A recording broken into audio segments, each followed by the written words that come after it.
and then bring my mass up and I mobilize it. I send a wave of mass into my hands and then it turns into kinetic energy and it repels him.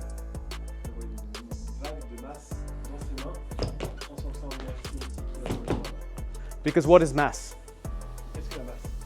It's energy, yeah? Mass is nothing but energy. We have this idea, mass is just this weight, dead weight.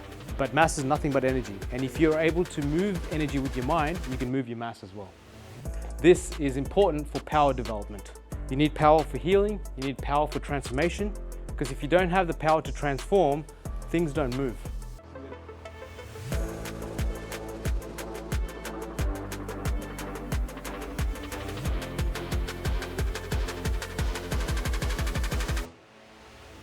So he pushes into me, and when he pushes into me, the mass gets condensed even further here. I want to bring my mass here. Yeah?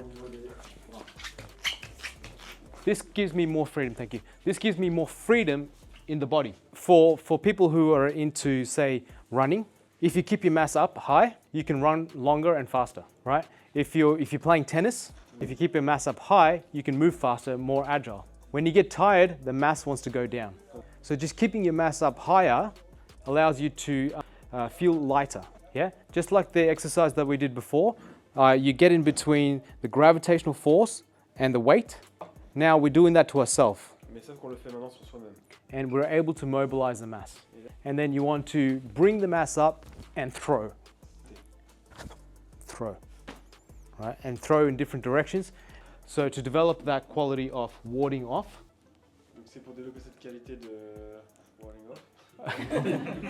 This exercise helps with that. So grab a training partner, and when he pushes into you, you want to feel as like, oh, that's heavy. But I mobilize my mass and send it to him. So what does that mean is when he's pushing in, all the energy is getting condensed in my leg. But when I start to bring, I can move my legs freely.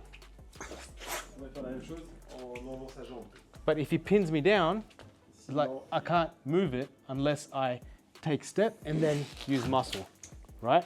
But what I want to do is mobilize it so I can step.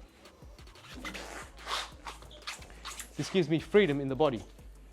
So you feel this weight, put your mind, just like we did before, put your mind underneath the gravitational force, and you want to bring that feeling of weightedness up into your chest, into your shoulders, and into your arms, and then into your hands. Yeah? So mobilizing mass. So usually it's just stuck here.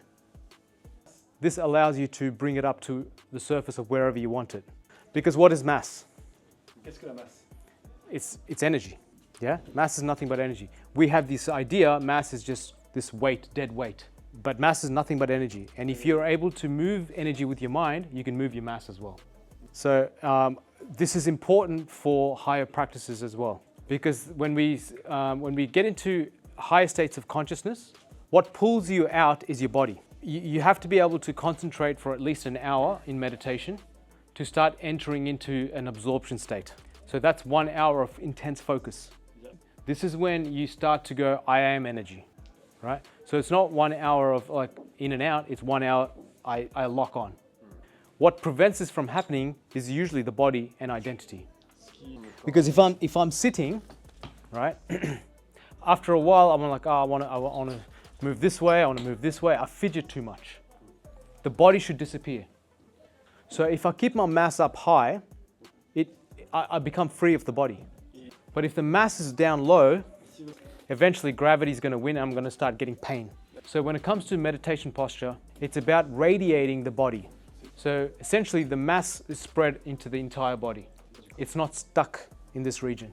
Yeah? So learning how to mobilize mass is really important for higher work. Because as we progress, you'll notice like, my body's starting to ache during the meditation. This pulls your mind out of the state. Yeah, so that's why it's equally important to develop the body, develop the character, and develop the mind. And this aspect is developing the body. Okay?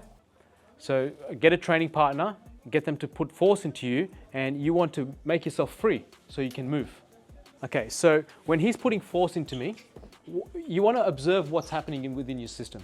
My mind contracts, my body contracts, right? And everything's into a tight space. So first thing I want to do is open my mind and then bring my mass up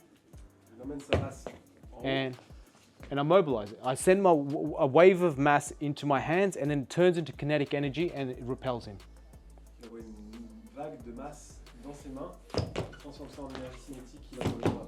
Right, if I use muscle to push him, he's strong.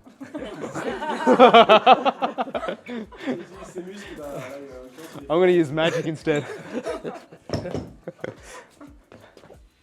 Yeah? So this is me mobilizing. So see, I can move because I'm mobilizing my mass. But if I rely on my feet to produce the power, it's strength against strength. Yeah? One way to measure this is, as I'm bringing my mass up, he shouldn't be able to feel my legs.